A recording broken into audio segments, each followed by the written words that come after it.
Hello everyone, welcome to your reading session. Today we are going to read a story about the peacock and the crane. একটি ময়ূর এবং সারস পাখি সম্পর্কে আমরা একটি গল্প পড়তে চলেছি। So let's start today's reading session. Once upon a time, a peacock lived in a forest beside a lake. Once upon a time অর্থাৎ একদা বা এক সময়। আমরা স্টোরি রাইটিং এর ক্ষেত্রে দেখি অনেক সময় কিন্তু এই যে once upon a time এই ফ্রেজটা দিয়ে স্টোরি রাইটিং যখন আমরা করি সেটা স্টার্ট করি।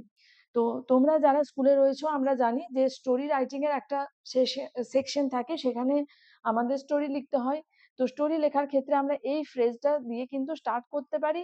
এবং এখানে আরো একটা কথা বলে রাখি, আমরা কিন্তু স্টোরি রাইটিং এর ক্ষেত্রে 90% কেসে সিম্পল পাস্ট টেন্স ব্যবহার করে থাকি।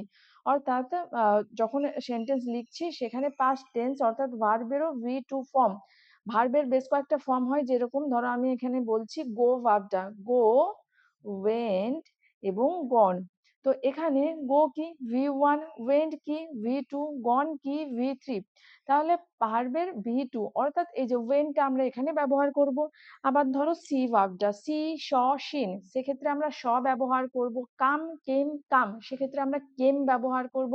আই হোপ তোমরা বুঝতে পেরেছো যে পাস্ট টেন্স অর্থাৎ V2 ফর্ম আমরা ব্যবহার করি কিভাবে সেন্টেন্সের মধ্যে যখন আমরা স্টোরি রাইট করছি।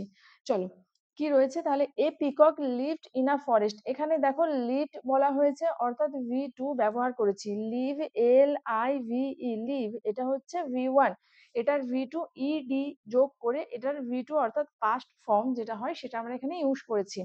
এ peacock lived in a forest beside a lake. হ্রদের পাশে জঙ্গলের মধ্যে একটি ময়ূর বাস করত। He was very proud of his beauty. সে ছিল ভীষণ গর্বিত তার বিউটি নিয়ে, অর্থাৎ তার সৌন্দর্য নিয়ে সে ছিল ভীষণ গর্বিত। Every day he use to go to the lake. প্রত্যেক দিন সে হ্রদের পাশে যেত বা হ্রদের সামনে যেত। দেখো এখানে দেখো আমরা বলেছি সাবজেক্ট কি, সাবজেক্ট হচ্ছে হি, তার সাথে আমরা ইউজ টু প্লাস V1, গো কি, গো হচ্ছে V1 ব্যবহার করেছি, যে subject plus use to plus V1, এই স্ট্রাকচারটা এখানে আমরা ব্যবহার করেছি। দেখো এই স্ট্রাকচারটা আমরা ব্যবহার করি কিসের জন্য, পাস্ট হ্যাবিটকে বোঝানোর জন্য। দেখো আমরা কিন্তু পাস্ট হ্যাবিট বোঝানোর জন্য সাবজেক্টের সাথে ইউজ টু প্লাস V1 এই স্ট্রাকচারটা ফলো করি বা ব্যবহার করি। কখনোই আমরা কিন্তু প্রেজেন্ট হ্যাবিট বোঝানোর জন্য এই স্ট্রাকচারটা ইউজ করব না, সেটার জন্য অন্য স্ট্রাকচার আছে, সেটা আমরা পরে অন্য কোনো ক্লাসে জানবো। দেখো সে প্রত্যেকদিন যেত হ্রদের পাশে বা হ্রদের সামনে। এটা যেহেতু একটা পাস্টের ইনসিডেন্ট, একটা স্টোরি, মানে আমি প্রথমেই বললাম তোমাদের এটা পাস্ট টেন্সে লেখা হয়েছে স্টোরিটা, বেশিরভাগ ক্ষেত্রেই স্টোরি পাস্ট টেন্সেই লেখা হয় বা লেখা থাকে। তাহলে সে প্রত্যেকদিন যেত, এটা কিন্তু তার অতীতের একটা কাজ, এটা কিন্তু বর্তমান নয়, এটা পাস্ট। তাই এক্ষেত্রে দেখো পাস্টের একটা হ্যাবিট যে সে রেগুলার বেসিসে লেকের সামনে যেত, তাই যেহেতু এটা পাস্ট হ্যাবিট তাই এখানে হি অর্থাৎ সাবজেক্টের সাথে ইউজ টু প্লাস V1 ব্যবহার করেছি। তাহলে আমরা মনে রাখবো ইউজ টু প্লাস V1 এই স্ট্রাকচারটা আমরা ব্যবহার করি to mention past habit. There he looked at his own reflection in the water. সেখানে সে তার নিজের প্রতিচ্ছবিটা দেখতো জলের মধ্যে। স্বচ্ছ জলের সামনে যদি দাঁড়িয়ে থাকা হয় সেক্ষেত্রে কিন্তু আমরা নিজেরাই নিজেদের প্রতিচ্ছবিটা যেন আয়নার মতো দেখতে পাই ওই জলের দিকে তাকালে। তো একইভাবে ময়ূর তার নিজের প্রতিচ্ছবি জলের মধ্যে দেখতো। অ্যান্ড কি বলতো, oh what a beautiful bird I am, my feathers and wings are so beautiful. সে নিজেই বলতো, he use to say to himself. দেখো এখানে আবার আমরা পেয়ে গেছি ইউজ টু প্লাস সে হচ্ছে V1। এখানে দেখো সে, এটা V1, ঠিক আছে। যখন V2 বলবো তখন কি হবে, সেড হবে, সে, সেড, শেড, এটা V3। এবার দেখো আমি তো বললাম এখানে যেহেতু পাস্ট টেন্স তাই আমরা সবসময় V2 ব্যবহার করব, কিন্তু এখানে তাহলে সে ব্যবহার হয়েছে কেন, কারণ একটু আগেই যে তোমাদের বললাম ইউজ টু এইটার সাথে যখন আমরা V1 ব্যবহার করি তখন সেটা পাস্টের হ্যাবিটকে বোঝানো হয়। যেটা কোনো কাজ সে নিয়মিত করতো, তার সেটা একটা হ্যাবিট ছিল। তাহলে ময়ূর প্রত্যেক দিন হ্রদের জলের সামনে গিয়ে দাঁড়িয়ে নিজের প্রতিচ্ছবি দেখতো এবং বলতো, oh what a beautiful bird I am, আমি একটা কি সুন্দর পাখি, my feathers and wings are so beautiful, আমার পালক ডানা কতই না সুন্দর, এটা সে নিজেই নিজেকে বলতো। এখানে দেখো ও দেখতে পাচ্ছ, তারপর একটা এক্সক্লেমেশন মার্ক, তারপর এখানেও রয়েছে, এখানেও রয়েছে। তাহলে এই যে oh what a beautiful bird am I, my feathers are so beautiful, এই সেন্টেন্স গুলো কি ধরনের সেন্টেন্স? এইগুলো হচ্ছে এক্সক্লেমেটরি সেন্টেন্স, যেখানে এক্সক্লেমেটরি সেন্টেন্সে আমরা কি করি, আমাদের মনের কোনো আবেগ বা ইমোশনকে আমরা এক্সপ্রেস করে থাকি। তো এখানেও দেখো ময়ূরটা কিন্তু খুব আপ্লুত, সে খুব আবেগ, মানে সে খুব আবেগপ্রবণ হয়ে সে বলতো আর কি, নিজের মানে বিউটি দেখে সে এতটাই আবেগপ্রবণ হয়ে যেত, নিজেই রেগুলার নিজেকে এটা বলতো যে ওহ, আমার ডানা কত সুন্দর, আমার পালক কত সুন্দর, আমি একটা কি দারুণ সুন্দর বার্ড, এই পাখি, মানে এই জিনিসটা সে নিজেই নিজেকে বলতো। One day a crane came to live by the lake, একদিন কি হলো, একটা ক্রেন, অর্থাৎ একটা সারস পাখি, came to live by the lake, হ্রদের পাশে বাস করতে এলো। কাম আমি বললাম না V2 দেখো ব্যবহার হয়েছে। The peacock saw the crane, peacock অর্থাৎ ময়ূরটা সেই সারস পাখিটাকে দেখলো। হি মারমার মানে কি, সফট ভয়েসে বা বিড়বিড় করে আস্তে আস্তে কিছু বলা। তো ময়ূর যখন সারস পাখিটাকে দেখলো, সে নিজেই বলতে লাগলো বিড়বিড় করে, a new visitor is here to stay, একজন নতুন ভিজিটর অর্থাৎ একজন নতুন অতিথি এসেছে এখানে, এই হ্রদে।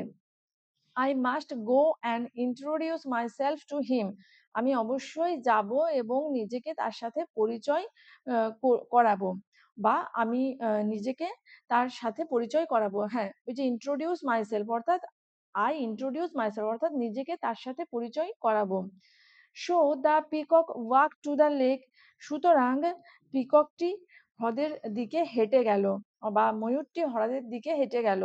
The crane was busy there, crane অর্থাৎ সারস পাখি সেখানে ব্যস্ত ছিল। He was catching fish for lunch, সে কি করছিল, সে মধ্যাহ্ন আহারের জন্য মাছ ধরছিল। সারস পাখির খাবার কি, মাছ, তো সে মাছ ধরে খাবে, দুপুরে খাবারের জন্য সে মাছ ধরছিল। এখানে দেখো হি ওয়াজ ক্যাচিং ফিশ, এখানে ওয়াজ ব্যবহার করেছে অর্থাৎ বি ভার্বের পাস্ট ফর্ম, এবং তার সাথে দেখো ক্যাচিং অর্থাৎ V4 ব্যবহার করেছি।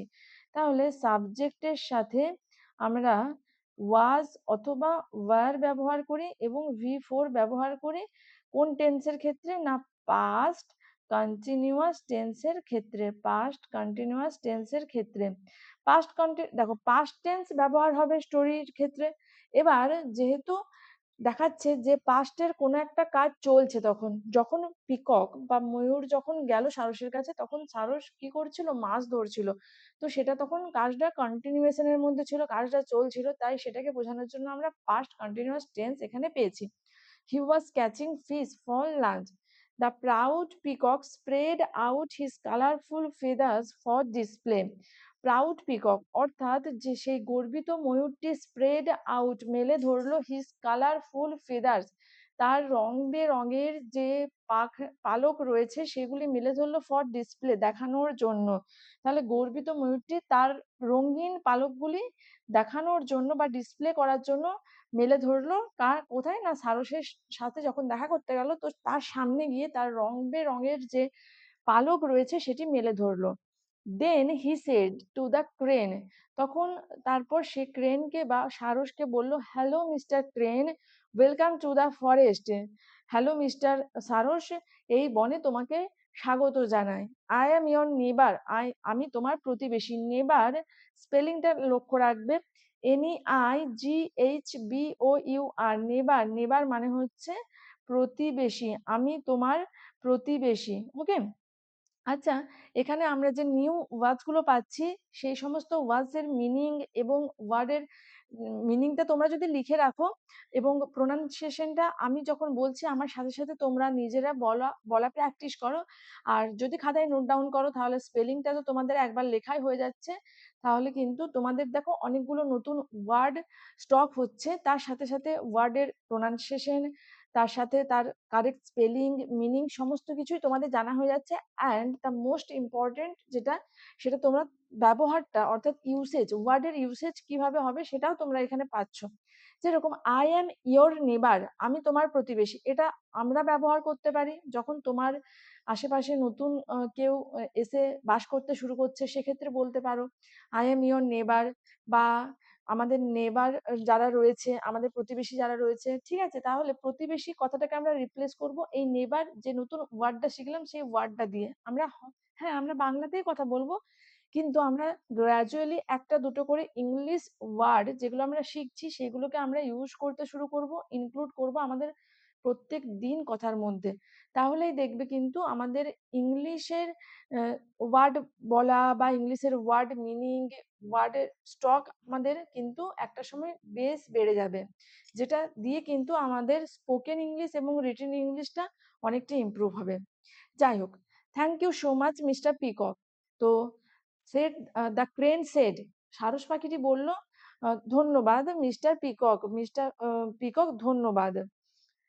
The peacock then mocked at the crane, তো পিকক ময়ূরটি তখন মকড অ্যাট দ্য ক্রেন, মানে ব্যঙ্গ করলো সারস পাখিকে।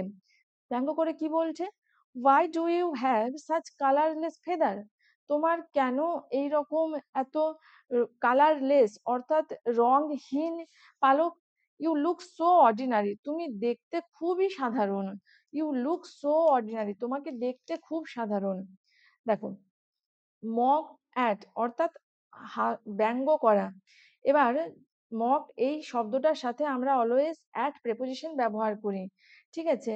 LAUGH, লাফ, লাফ অ্যাট মানেও ব্যঙ্গ করা। জিআর অ্যাট মানেও ব্যঙ্গ করা, মক অ্যাট মানেও ব্যঙ্গ করা।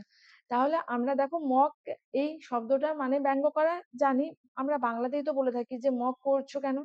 তাহলে এইটার সাথে আমরা কিন্তু অলওয়েজ অ্যাট এই ফিক্সড প্রেপোজিশনটা ব্যবহার করি, সেটা মাথায় রাখবো। তারপর দেখো, why do you have such colourless feather, তোমার কেন এরকম রংহীন পালক। এবার দেখো, এটা যেহেতু কোয়েশ্চেন করা হচ্ছে তাই কিন্তু এখানে why do you have colourless feather, তোমার রয়েছে রংহীন পালক। এবার কেন তোমার রংহীন পালক, তাহলে এখানে দেখো হ্যাভ তো মেন ভার্ব। এবার যখন এটাকে আমাকে কোশ্চেনে করতে হচ্ছে, সেক্ষেত্রে কোন ভাব, কোন হেল্পিং ভার্বটা আমরা ব্যবহার করছি, ডু হেল্পিং ভার্বটা ব্যবহার করছি। তাহলে এখানে সেন্টেন্সের স্ট্রাকচারটা কিরকম, যে why do you have such colourless feather, you look so ordinary, তোমাকে দেখতে ভীষণ সাধারণ। দ্য ক্রেন রিপ্লাইড, সারস পাখিটি উত্তর দিল, yes I don't have beautiful feathers and wings like yours, আমার তোমার মতো রং বেরঙের রঙিন পাখা নেই বা পালক নেই। But I can fly across the lake with the help of my wings, কিন্তু আমি এই হ্রদের ওপর উড়তে পারি আমার এই পালকগুলোর সাহায্যে, বা আমার ডানার সাহায্যে আমি হ্রদের উপর কিন্তু উড়তে পারি। Can your feathers help you to fly, তোমার পাখনাগুলো বা তোমার ডানা কি তোমাকে সাহায্য করে উড়তে? There was no reply from the peacock, peacock ময়ূরের দিক থেকে কিন্তু কোনো উত্তর এলো না। হি ফেল্ট অ্যাসামড, সে লজ্জিত বোধ করলো। FEEL, feel V1, FELT felt, FELT felt, V2 এবং V3। তাহলে এখানে দেখো সে লজ্জিত বোধ করেছিল, তাহলে হি ফেল্ট অ্যাসামড, অ্যাসামড মানে কি লজ্জিত বোধ করা।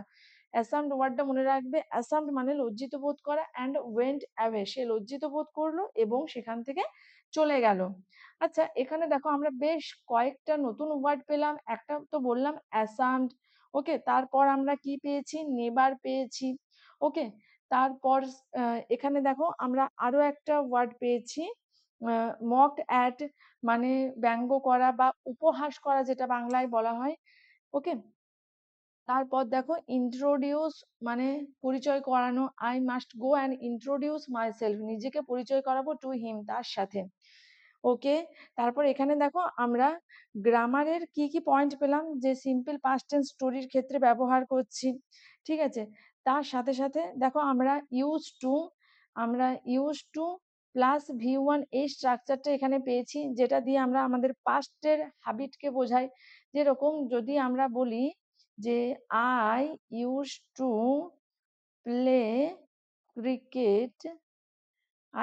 প্লে ক্রিকেট, আমি ক্রিকেট খেলতাম, তার মানে কি আমি আমার পাস্টে অর্থাৎ অতীতকালে কোনো এক সময় আমি রেগুলার বেসিসে ক্রিকেট খেলতাম, মানে আমি এখন কিন্তু খেলি না, আমি রেগুলার বেসিসে পাস্টে ক্রিকেট খেলতাম। I use to play cricket, আমি ক্রিকেট খেলতাম। আচ্ছা, তারপর এখানে দেখবে আমরা পেয়েছি ডাইরেক্ট স্পিচ, এই যে কমা কোটেশন দিয়ে, yes I don't have beautiful feathers and wings like years but I can fly across the lake, আমি হ্রদের উপরে উড়ে যেতে পারি with the help of my wings. দেখো উইথ মানে হচ্ছে নিয়ে, সাহায্য নিয়ে, with the help of my wings আমার পাখনার বা ডানার সাহায্যে আমি হ্রদের উপরে উঠতে পারি। ঠিক আছে, তাহলে এখানে আমরা কয়েকটা প্রেপোজিশন সম্পর্কেও জানতে পারলাম। এবার দেখো এখানে আমি তোমাদের বলি মার একটা শব্দ পেয়েছিলাম, যেটার মানে হচ্ছে বিড়বিড় করে আস্তে আস্তে নিজের সাথে নিজে কথা বলা। তারপর ইন্ট্রোডিউস মানে পরিচয় করানো, মক মানে উপহাস করা, অ্যাসাম্পড মানে লজ্জিত। আচ্ছা, এখানে মোরাল অফ দ্য স্টোরি বললে কি বলতে পারি, যে দেখো আমাদের কিন্তু বাহ্যিক অ্যাপিয়ারেন্স নিয়ে গর্ব করা ঠিক নয়। আর তাছাড়া সবারই নিজস্ব বিউটি রয়েছে, নিজস্ব কোয়ালিটি রয়েছে, নিজস্ব যোগ্যতা রয়েছে। তাই আমাদের কিন্তু কাউকে নিচু করা বা নিচু দেখানোটাও ঠিক না। Everybody has his own quality and beauty, প্রত্যেকের নিজের নিজের সৌন্দর্য এবং তার নিজের নিজের গুণ বা যোগ্যতা রয়েছে। So this is the moral of the story. তো আজকের রিডিং সেশন এই পর্যন্তই, দেখা হচ্ছে আগামী দিন নতুন কোনো রিডিং সেশনে। Till then stay connected with Learning Aura. আর তোমাদের যদি সেশনগুলো ভালো লাগে অবশ্যই লাইক করতে, কমেন্ট করতে ভুলবে না। এবং তোমরা যদি লার্নিং অরাকে সাপোর্ট করতে চাও অবশ্যই চ্যানেলটিকে সাবস্ক্রাইব করে বেল আইকনটি প্রেস করে রাখবে, তাহলে যখনই নতুন ভিডিও বা নতুন ক্লাস আপলোড করা হবে তার নোটিফিকেশন তোমার আগে পৌঁছে যাবে, তোমার কাছে প্রথমেই পৌঁছে যাবে। তো দেখা হচ্ছে পরের দিনকে। Thank you for watching.